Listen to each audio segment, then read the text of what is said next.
and welcome to our On Mute Now podcast. Well, if you're here for the first time, we're so glad you came this way. And if you're one of our regular listeners, thank you so much for continuing with us on our journey.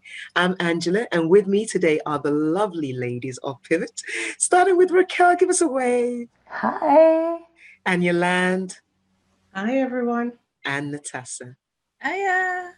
All right. Well, ladies, we are in that Valentine season, all of that mushy, lovey-dovey stuff. I guess my question to you is, are you a romantic? How do you celebrate Valentine's if you do at all? Raquel. I would say that I am a bit of a romantic, but I'm not 100%.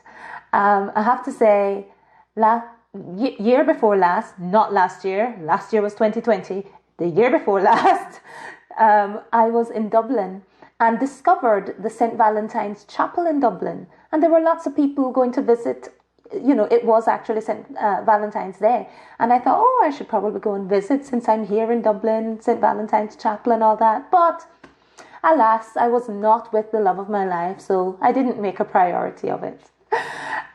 No, I am romantic, but I'm not really so much so that I would go all out and, be the one to surprise with a Valentine's meal or a major present or anything. No, I'm kind of half and half. Sure. And what about you, Yolande?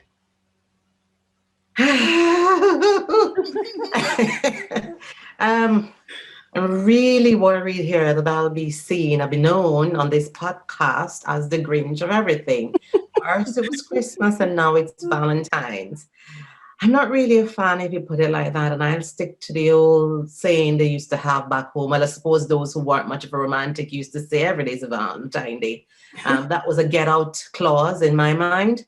And for me, I do appreciate a gift, breakfast in bed, maybe something. If it's done, I do like flowers. If it happens, it happens, but I'm not worried. And I'm happy for the people that enjoy it. I do think when I was younger, I was infatuated with a boy. I was excited to get a gift. And usually it was always a wee teddy bear with the I love you heart in front of it. The inevitable teddy bear, yeah? Yeah, but beyond that, maybe I've outgrown good old Valentine's Day. Don't know. Oh. All right. Okay. And Natasha, what about you?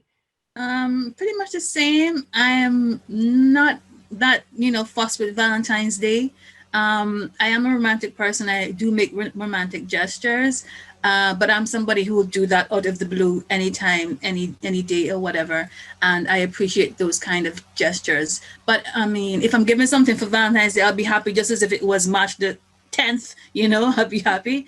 So that's pretty much me. But maybe when I was younger, maybe not even so much then, I really wasn't fussed, but because it seemed to have been the thing as a teenager, because all the other girls, everybody else was so fussed to get something for Valentine's Day that you're like, oh, well, he got me something too, yay. But really, I didn't really care. Yeah. And we'll go back in a moment and talk about, perhaps how we thought about it when we were younger.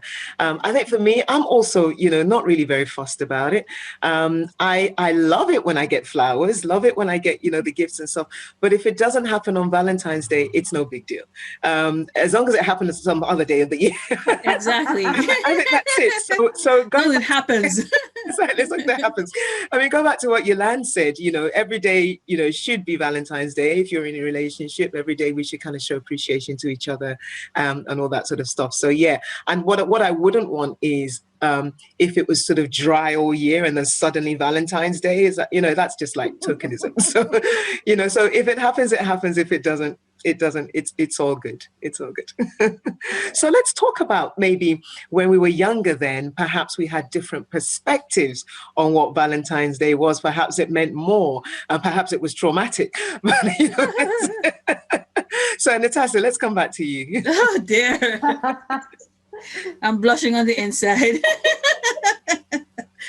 Probably when I was in high school, it was a big thing because, among many girls, it was a big thing. So any little boy or something that you're talking to, or your little boyfriend or whatever, he would feel that pressure because you're like, hey, Valentine's Day is coming. What's happening, So they got the little teddy bear with the little heart thing or the little bow and some candy or something, a little card, you giggle.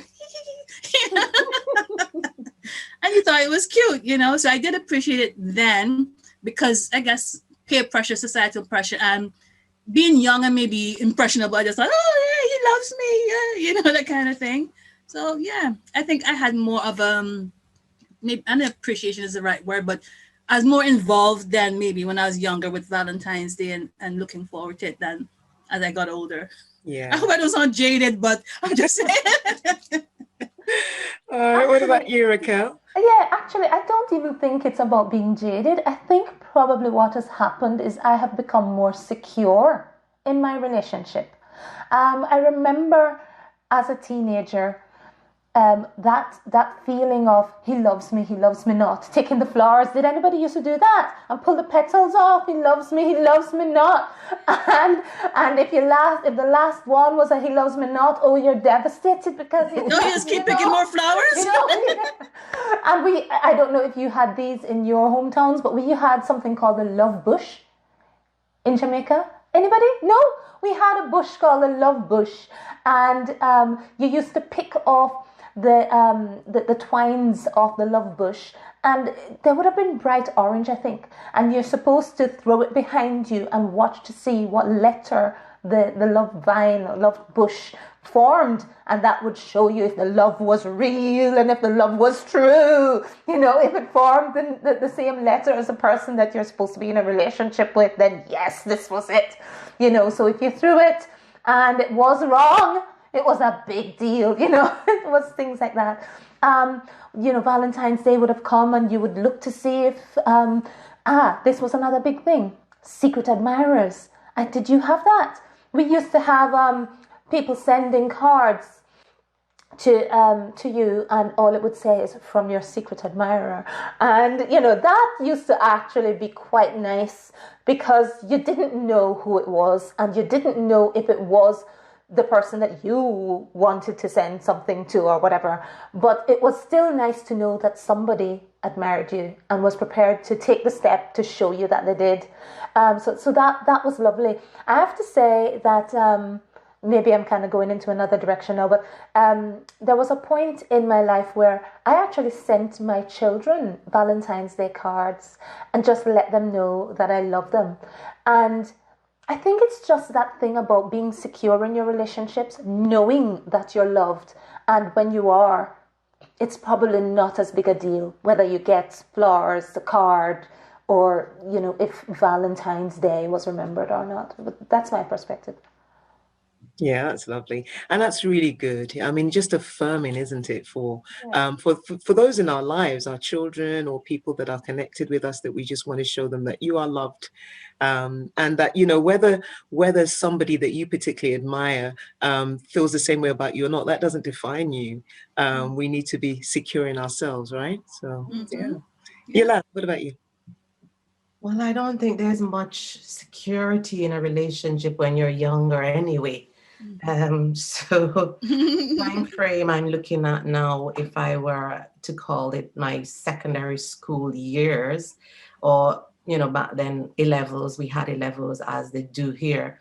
I would stick to the secondary school years because they're the most prominent in my mind. And in those years, when you're a high prime teenager, for me, I was a teenager that was still very young through my secondary school years. I wasn't 18 when I ended secondary school. I was 16. So peer pressure was high. And for me, it was different ways. Even if I got them Valentine's gifts from the boy next door, the school boy next door, I'd have to hide them things from my dad. Word. There was no point getting that because you don't take that home somewhere else. Yes. And yes, even so, that. if you were as naughty as we were in school, I was part of a gang of 7 girls called the Triller Load of Girls. What? Not that my father knew about that. But doesn't that surprise me? If you were as naughty as we were, Raquel, and you get something from a secret admirer girl, don't think it was a real secret admirer. You were played. And people were there in the background looking and waiting for your giggles and be all like, she really thinks she has a secret admirer, so That's you were because being played. And the worst part is if you didn't get anything at all. So what we did back then, we used to send to the girls who weren't popular. Come on now. You had to have been a popular girl to get this suite that they used to have as fundraising events in schools. So like the guides or the scouts or whoever would have like send a suite. So they come around with these sheets and you write the name of the person that you're going to send a suite to in the school across okay. the road. And then Oh, you that's pay your nice. money. So that was, and they would deliver on Valentine's Day. So the whole school troop would be going over to all the classroom, knock, knock, who's your land? Knock, knock, who's, and they would read out and hand you your sweet. And the Oh teachers, dear. one of the teachers allowed it, you know, because it was a fundraising event. But if you were in that class and you didn't get a sweet, come on now, how would you feel? So we sent to the girls that we knew weren't popular. Oh, that's I, nice. yeah, So well, lovely. I went to an That all-girls naughty school. then. When you're in an all-girls school like I that, went to an all-girls school, so Oh, did you? Oh, I yes, didn't. so no, yeah. but And then the what all boys was next door, so you had to have a boyfriend from next door. Or you were well, in my time there were two all-girls schools and two all-boys school. One was public and one was Catholic for each gender or each sex or whatever. So that was something. But what the guys would do is if they had a sister in your school or friends or whatever, they would send with the friend and then they would they would meet you and say so and so sends this or something.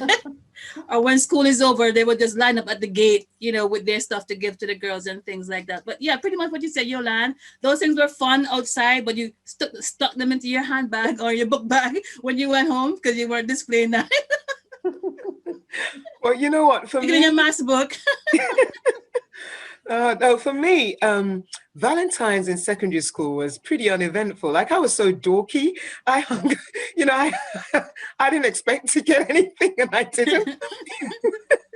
It just like, I suppose maybe also because of my family background, like boys was the last thing on my mind. I don't even talk about it. So I wasn't expecting anything. I think it was only when I got towards the end of my secondary school that I started to get popular, and then it was all over. And I went to a different school for my A levels, and that was a girls' school. And I was surrounded by all these girls who were all there. I didn't really have a boyfriend until, sort of much later. So it wasn't a big deal. And for some reason, it didn't define me. Well, not define me, but, it didn't bother me too much. I guess because my expectations were so low. I think it was, so I only started getting Valentine's gifts, I suppose, maybe when I started my A-level years and in universities. And by that time, it was really no big deal anymore. So yeah, I kind of the same attitude I had back then is kind of the same attitude I have now. If it comes, it comes. If it doesn't, it doesn't. I do remember though that I did get a gift from a guy. I can't remember how old I was now. I got a gift from a guy that I didn't like. But everybody knew that he liked me. And and he was a bit of he was constant about the fact that he liked me. And I wasn't interested. I felt bad, but I wasn't interested. And so he gave me a gift and I gave it back. Oh, Angela. Arrow to the heart. Arrow to the heart. Because I just felt that if I accept it, I felt it was the kind of guy that would take that as a signal. Yes. And like he was already very, in persistent. my face and persistent, and everybody was like, "Oh, Angela, just give me the cup." So I felt I really can't take this. So I tried to give it back in the nicest of ways. So I forever feel bad, but I've had to move. Anyways, there we are. Last year we did one of our earlier episodes was Lessons in Lockdown.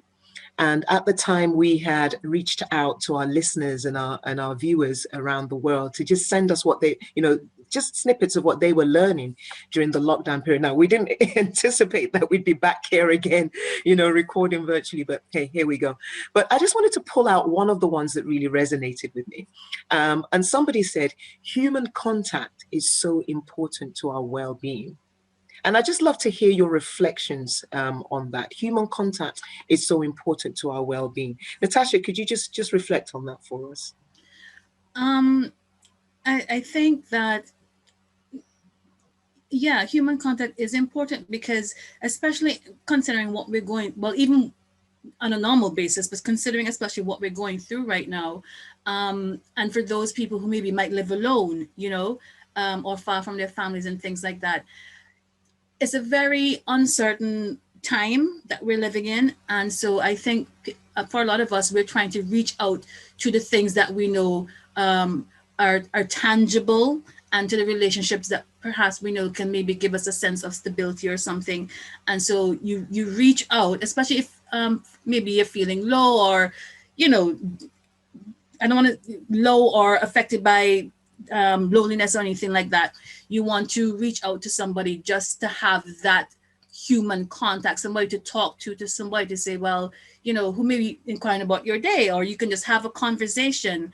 I do think about people who live alone a lot during the pandemic, and during now it's winter time for some of us, and I'm always concerned about I hope that, if they are desiring human connection or contact, I hope that they are able to reach out to their family and friends. And thank God for technology, and apps, and things like that, that people can reach out and be in contact with somebody, because human connection is important. Even when you look at studies that are done with prisoners who've been in solitary confinement, they don't do very well.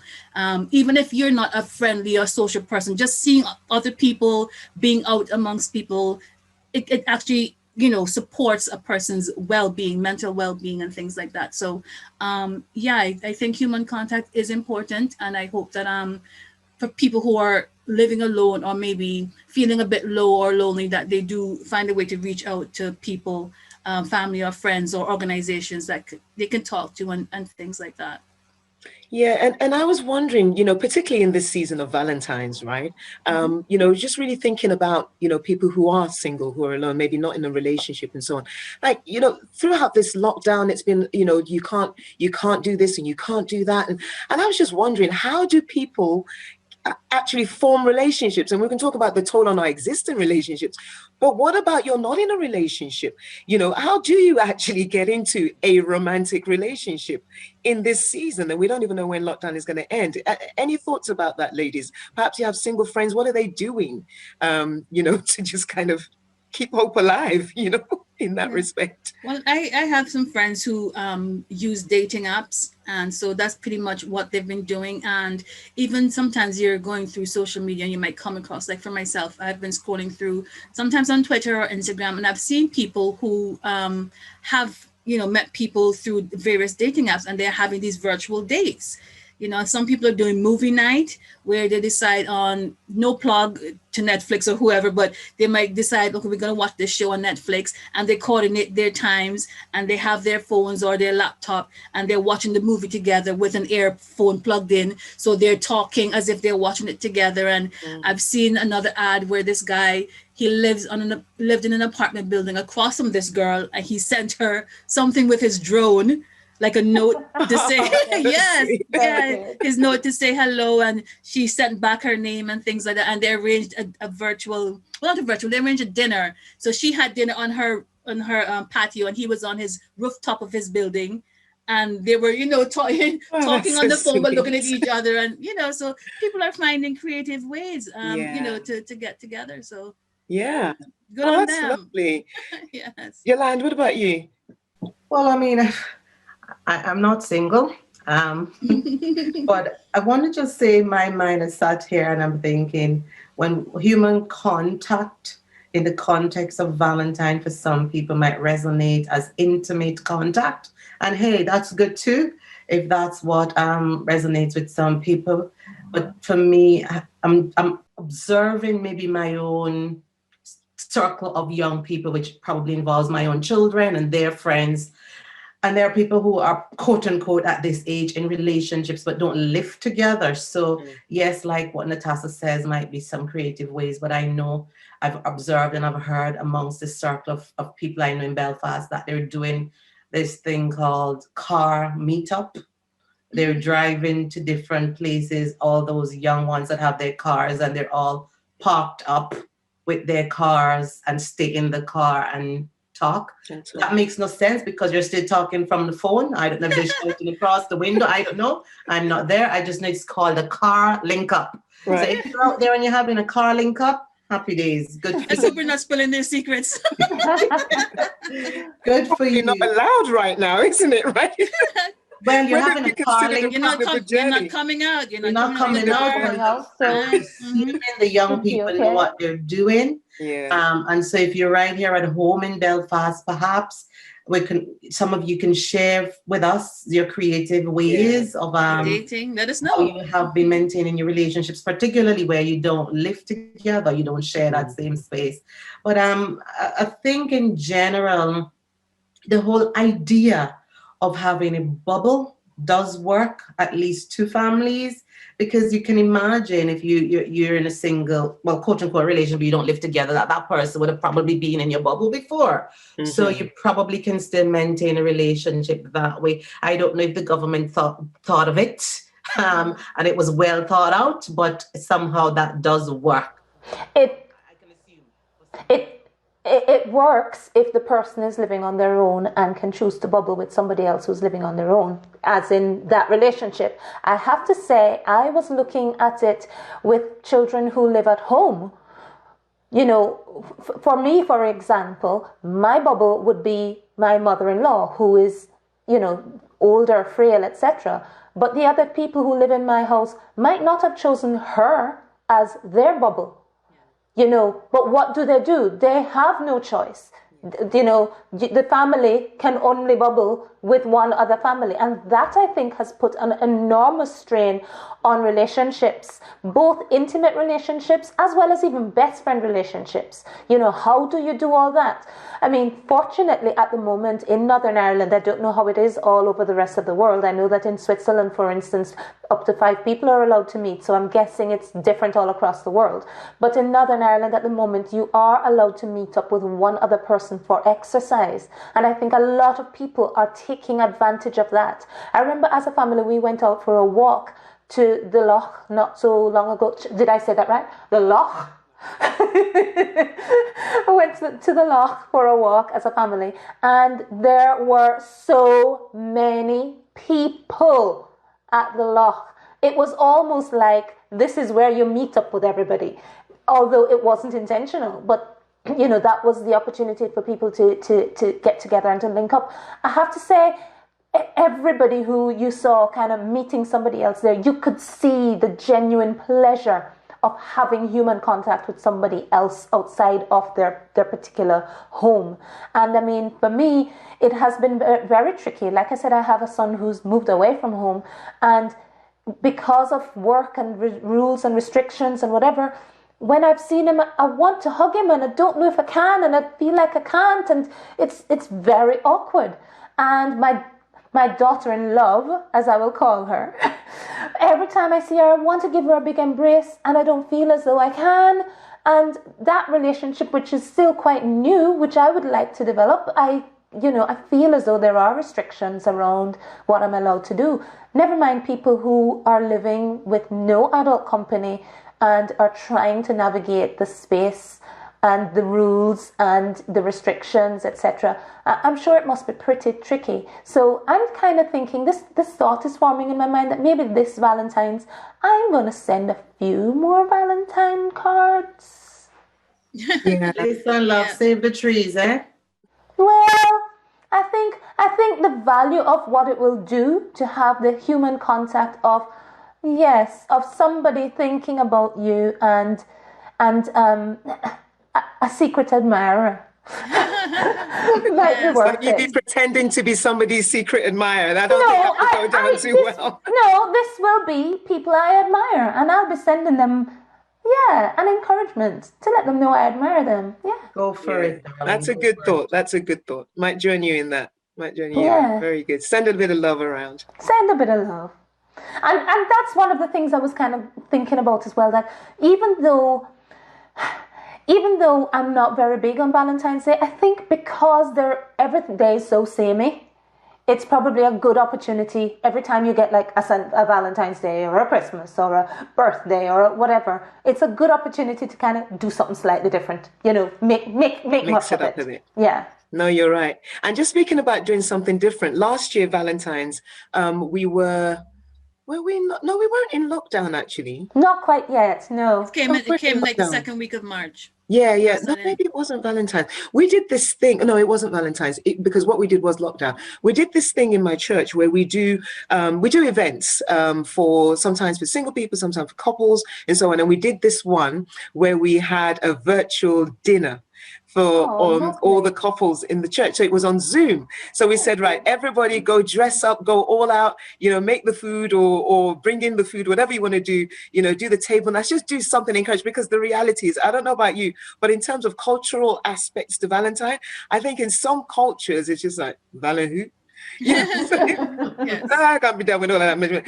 So we were trying to, just encourage people to, make a fuss about your loved one and do something different. So we had them, sort of dressing up and candle lit and all of the rest of it. And then we were all on Zoom and we had like a DJ, playing the music on Zoom Oh, and we lovely. were talking, they were asking questions and we were all eating dinner together and just talking generally. And it was just really, really nice. So there's some ideas, things that you can do. It doesn't have to be Zoom.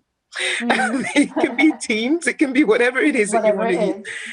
is. Yeah. Just to kind of mix it up a little bit. And like you say, Raquel, everything is so samey now. Yeah. Just to try and do something different and perhaps encourage other people as well, just to try something different. Yeah. All right. Well. I'm just wondering the fact that you're saying in some cultures that there's no fuss about Valentine's, but you sent them away to dress up. I'm wondering if any of those couples came back in red and white. Because I know in my time and in my culture, that's the signature color of Valentine's. So would everybody dress up in red and white on the day? Well, yeah. I mean, those who really maintain the tradition, it's probably slowly losing its flavor. Well, it's clearly lost its flavour here today. Only two of us wearing red. The most I can manage were the earrings. That's the most I can manage. And I'm like, what do I have red? You see, the toss is still into it in the Caribbean way. Yes. The tongue back in my day, my early days, the tongue would have been painted red and white. Wow. So you would be looking and everybody commenting on, you like your red and white shoes? I like your, oh my goodness. Everybody's wearing red something and with white. red and I think white. now I've grown to hate red and white. It traumatized you. Well, mine is red and black. Is that all right? Yeah, that works better. Oh, dear. So good, so good. Well, listen, ladies, as we kind of just wrap up, Tessa said something there around, dating apps and so on. And I just want to get your thoughts about this because this can be interesting in terms of, what people think about, finding love over the internet or whatever. Just give me your thoughts about that. What are your views on that? Let me come to you first, Yolande. Man, I'm a skeptic of everything. And the fact that I know that there people can be jinxed, I'm not dating anybody on no internet because I don't know if the picture is real. I don't know if everything I know about the dude is real. And that just shows that probably I'm Be still real. old school. Just when it comes to technology, when it comes to everything, I'm probably just really too old school or still too set in my ways. So for me, the internet dating thing is a no-no, but if it works for somebody. I'm happy for them. I would be encouraging them to check it out, check the man out, Google him, read up. I don't know, whatever you do. Google it. You'd be surprised what you find when you Google people. Get a private investigator, whatever you do.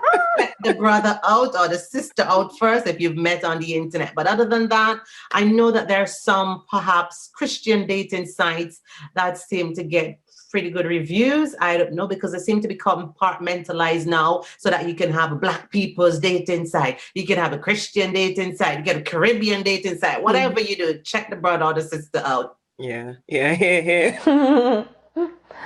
Well, I think my position is never say never. It's not my first go-to. And I would back Yolande 100% by saying, check the person out, because, even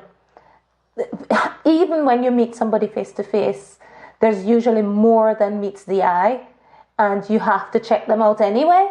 So, just knowing what we know about the internet, how people can post profiles that aren't necessarily anywhere close to reality, definitely check them out. At the same time, I would not put it, I would not rule it out, because it might well be a good way as a starting point to eliminate a number of individuals and to begin to narrow down to the kinds of people that you might be interested in. But obviously, the internet can't be the only way. You'll have to meet them in person. You'll have to, try the relationship and improve it, really. So, yeah, I wouldn't say never, but at the same time, it can't be in totality. Tessa? I think it's just the signs of the time. This is the age of technology. It has been so all throughout the 2000s, and it's just what it is. I see both sides of it. I agree with Yolanda in terms of the term. Actually, Yolanda, is catfishing. People sometimes use somebody else's photo or something as this is me, and they're probably trying to talk to all sorts of different people at the same time. But then one person might get really interested and need to have something going on for a long time, only to come to find out the photo isn't the person you're actually talking to, and all that craziness. But I can also see back in the day, because if I had some of the technology available to me back when I was younger and dating, a Google search would have saved me a lot of trouble. All quick peek on their face, but just say, you're friends with who, or something like that. So I can see both sides, but as with anything, if you meet someone at a restaurant, at the shopping center or something like that, you still have no idea who they are, what they really like. So you still have to do your due diligence. And even more so, if you meet somebody on some app or something, still do your due diligence. And whenever it's safe to meet in real life, do that and see, because sometimes people have a whole different personality when they're just doing this, or they're just talking, and then you meet and it's something totally different. So I am neither for nor against. I'm just like, this is the time that we're living in, and that's how people date. Just be careful and do your due diligence. Yeah. No, and I think I've gone through a bit of a journey, actually, in my views regarding dating sites. I remember in early on, I would be like, no. But I think the reality, and no, because of all the things that you have mentioned, that it could not be safe sometimes. It could be that you're being, somebody's pretending, you're being deceived, all that sort of stuff. But I think as I've come on, I've realized that, look, there's so many people who are meeting physically, meeting in workplace, meeting in whatever it is, and they think you're one thing, but then they discover further on that you're not. So you can be deceived.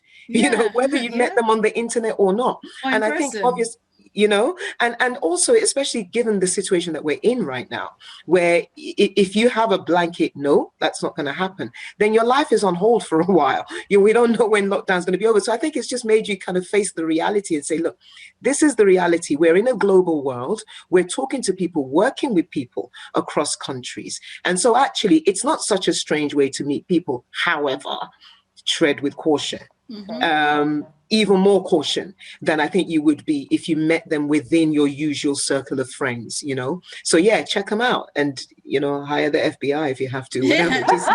Whatever you do, look after yourself. Safe look after dating. yourself. That's it. Look after yourself. Jamaicans have a saying: if you spirit take them.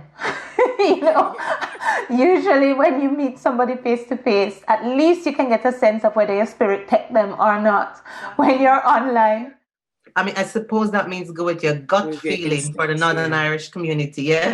I think it's more than just a gut feeling. It's something. Sixth sense. It's a sixth sense, yes, where you kind of suss that this person is showing me this face, but there is something more that no, we no, yeah.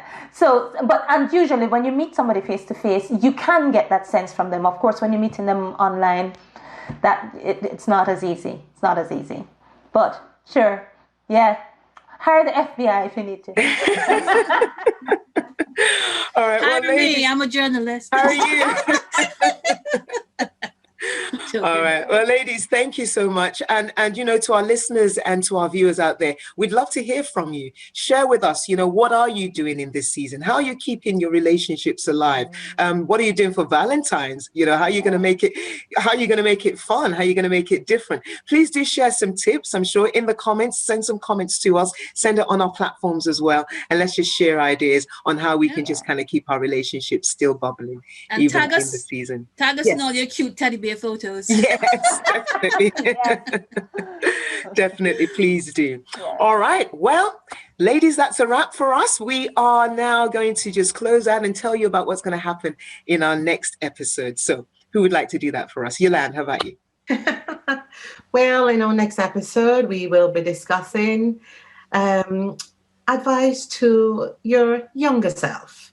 And we have opted to go down that route rather than looking at New Year's resolutions because the New Year has already passed. So we will be looking forward to having very, very open discussions on advice to your younger self. All right. That promises to be fun. And also, don't forget, you can find us on our social media at On Mute Now, at Twitter, Instagram, Facebook, and you can also email us at onmutenow@gmail.com and find us on Spotify, Apple Podcasts, Google Podcasts, and anywhere else you listen to podcasts. All right. Thank you very much, Tessa. Until the next time, this is the podcast that is raising the volume on the whispered communications in our community. We'll see you next time. Bye. Happy Valentine.